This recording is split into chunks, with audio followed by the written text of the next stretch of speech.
कैसे हैं आप लोग? उम्मीद करता हूँ अच्छे होंगे। एक शब्द है जिसको लेकर के हमारे देश में बहुत ज़्यादा परिस्थितियाँ गंभीर हो जाती हैं, बार-बार उस पे विचार होता है। लेकिन एक सही रिज़ल्ट तक हम लोग नहीं पहुँच पाते हैं। तो आज का मुद्दा कुछ ऐसा ही है, वो शब्द है सेकुलर। सेकुलर क्या है, क्यों है, किस लिए है, भारत में था, नहीं था, बहुत सारे विचार हैं। देखिए, सबकी अपनी अपनी राजनीति है, हर कोई हर चीज़ को कैसे भी डिफाइन कर रहा है। पर प्रश्न ये उठता है कि यहाँ की जनता के साथ या उस शब्द का क्या प्रभाव पड़ा, राजनीति में कितना बदलाव आया, या हमारे जीवन में केवल एक शब्द से क्या हुआ क्या नहीं हुआ, हमें सब विषय पे बात करेंगे। तो देखिए, जैसे कि हम जानते ही हैं कि हमारा संविधान जब बना उसमें ऐसा कोई भी शब्द नहीं था सेकुलर। ऐसा नहीं था कि हमारे बनाने वालों को ऐसा लगता नहीं था या उनमें इतनी समझ नहीं थी कि वो लोग जानते नहीं थे कि उन्हें ये शब्द रखना चाहिए या नहीं रखना चाहिए। ऐसा कोई शब्द नहीं था, क्योंकि उन लोगों का विचार था इसकी कोई ज़रूरत नहीं है। हम सब किसी भी धर्म के हों, किसी भी पंथ के हों, हम सब एक साथ रहेंगे और इस देश को अच्छा देश बनाएंगे। लेकिन जैसे जैसे राजनीति बढ़ती है ना, समय आता है वैसे वैसे चीज़ें बदलती रहती हैं। देखिए, किसी भी राजनीतिक पार्टी पर कोई आरोप नहीं लगाऊंगा मैं, क्योंकि आरोप लगाने का काम नेताओं का होता है और हम लोगों का नहीं। हमारा काम चीज़ों को सिर्फ समझने का होता है, पढ़ाई के अकॉर्डिंग। तो पहली बार सेकुलरिज्म शब्द को जोड़ा गया हमारे संविधान में 1976 में 42वें संविधान संशोधन के तहत। उस समय पे अधिकतर नेता, क्योंकि देश में इमरजेंसी लगी हुई थी, अधिकतर नेता जेलों में बंद थे, तो इसका ना ज़्यादा विरोध हुआ ना कुछ। अब प्रश्न उठता है कि ये जोड़ा क्यों गया, क्योंकि 1976 आते आते हम लोग पाकिस्तान से भी लड़ चुके थे और हमारे देश की जो स्थितियां थीं वो ऐसी हो गई थी कि अब चुनाव लड़ने के लिए हमें किसी ना किसी चीज़ के सहारे की ज़रूरत थी। तो हमने जब सेकुलरिज्म शब्द जोड़ा, जो कहता है, और मेरे अकॉर्डिंग जिसका तात्पर्य होना चाहिए पंथ निरपेक्ष, क्योंकि हमने बेस्ट कंट्री से इनको लिया।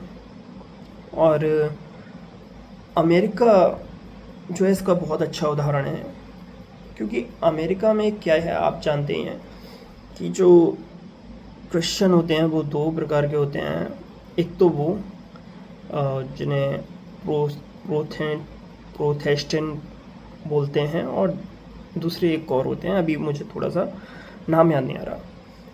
तो क्या होता है कि अब अगर मान लीजिए प्रोटेस्टेंट जो क्रिश्चियन है उनका कोई पीएम बनेगा या प्रेसिडेंट बनेगा, तो वो उन लोगों की ओर ज़्यादा ध्यान देगा, उन लोगों के लिए ज़्यादा काम करेगा। जैसा कि आज आप भारत की राजनीति से देख लीजिए, हमारे जब चुनाव होते हैं एमएलए एमपी के, तो हम कैसे चुनते हैं कि क्या वो हमारी जाति का नेता है। अगर हमारी जाति का है तो हम उसे वोट देंगे, नहीं है तो कोई बात नहीं। ठीक वैसे ही हमको लगता है क्योंकि हमारी जाति का होगा तो वो हमारे लिए काम करेगा। ऐसे ही वहाँ होता था कि अगर वो प्रोटेस्टेंट क्रिश्चियन है तो वो उनके लिए काम करेगा। तो जब ऐसा होने लगा, उन लोगों में लड़ाई झगड़े होने लगे, तो वहाँ पे एक शब्द डिफाइन किया गया सेकुलर, यानी जो राज्य है वो इन सबसे अलग रहेगा। यानी जो भी व्यक्ति चुन करके आएगा उसे कोई मतलब नहीं रह जाएगा कि वो कौन सा वाला क्रिश्चियन है, दोनों में से वो सभी के लिए बराबर काम करेगा। इसको जब 1976 में हमने अडॉप्ट किया तो हमने इसका एक अच्छा मीनिंग लिया था। हम पॉजिटिव वे में थे कि हम ना ही तो किसी धर्म से अलग होंगे और ना कोई पक्षपात करेंगे, बल्कि हम धर्म को साथ लेकर के चलेंगे, जो कि गांधी जी का एक आप कह सकते हैं सपना था कि राजनीति को धर्म से अलग कभी नहीं किया जा सकता। लेकिन इसमें हमारे जो राजनेता थे उनको कुछ ना कुछ लाभ तो उठाना ही था, तो उन्होंने इस शब्द के प्रयोग से क्या करना शुरू किया कि उनके हिसाब से जो अल्पसंख्यक हैं, अल्पसंख्यक तो वैसे बहुत हैं, जैन, बौद्धिज्म और भी जितने हमारे यहाँ हैं अल्पसंख्यक हैं, लेकिन हमारे यहाँ आज तक कोई अल्पसंख्यक को डिफाइन ही नहीं कर सका। तो इसलिए जो हमारे यहाँ की सेकंड लार्जेस्ट कम्युनिटी है मुस्लिम, उनको भी अल्पसंख्यक आज तक माना जाता है। तो अल्पसंख्यकों का संग लेने के चक्कर में हमारी जो राजनीतिक पार्टियां थी उन्होंने उन लोगों के साथ काम करना शुरू कर दिया, जबकि सभी धर्मों को साथ लेकर के चलना था। जैसे आप हज के लिए सब्सिडी दे रहे थे, कैलाश मानसरोवर के लिए भी दे रहे थे, लेकिन क्या था कि जब आप लोग देखते होंगे शायद इफ्तार पार्टी वगैरह होती थी, तो राष्ट्रपति भवन तक में हमें इफ्तार पार्टी देखने को मिलती है, जबकि वहीं कोई जैन त्यौहार या कोई बौद्धिज्म का त्यौहार या हमारे यहाँ जो ईसाई हैं उनका त्यौहार, आपको ये सब राष्ट्रपति भवन में देखने को नहीं मिले होंगे ना। कभी नेताओं ने इन सब के लिए वो किया होगा। तो हमारे यहाँ राजनीतिक पार्टियाँ चुनाव जीतने के लिए सब करती रहती हैं, लेकिन सेकुलर का जो सही मीनिंग निकल के आता है वो है पंथ निरपेक्ष। क्योंकि हमने जहाँ से लिया, मैंने बताया ना कि दो पंथ थे, अगर हम उसे धर्म मान के चलेंगे तो धर्म तो वहाँ सिर्फ एक ही था जो बहुवाद था, क्रिश्चियन। तो इसलिए हम धर्म नहीं, उसे हम पंथ निरपेक्ष मान के चलते हैं। क्योंकि अगर आप देखिए धर्म लेके चलेंगे कि हम किसी धर्म से तटस्थ हो सकते हैं, तो अभी मैं बात सिर्फ हिंदुज़्म की करता हूँ। हिंदुज़्म में हमारे यहाँ वैष्णव, शंकराचार्य, मतलब जो शंकर को मानते हैं, वैष्णव, शंकर, और जो देवी को मानते हैं वो, ऐसे करके हमारे यहाँ 8-10 पंथ हैं।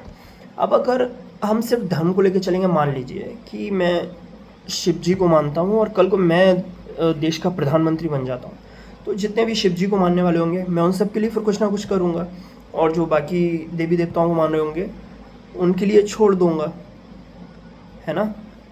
लेकिन अगर आप कहते हो धर्मनिरपेक्ष, तो हमने धर्म को छोड़ दिया और आप मेरे ऊपर उंगली भी नहीं उठा सकते, क्योंकि मैं किसी धर्म के लिए कर ही नहीं रहा। ये तो पंथ है ना, मैं तो सिर्फ पंथ के लिए कर रहा हूँ मेरे। तो इसलिए कहा गया कि आपका जो सेकुलरिज्म है वो धर्मनिरपेक्ष नहीं, वो पंथ निरपेक्ष होना चाहिए।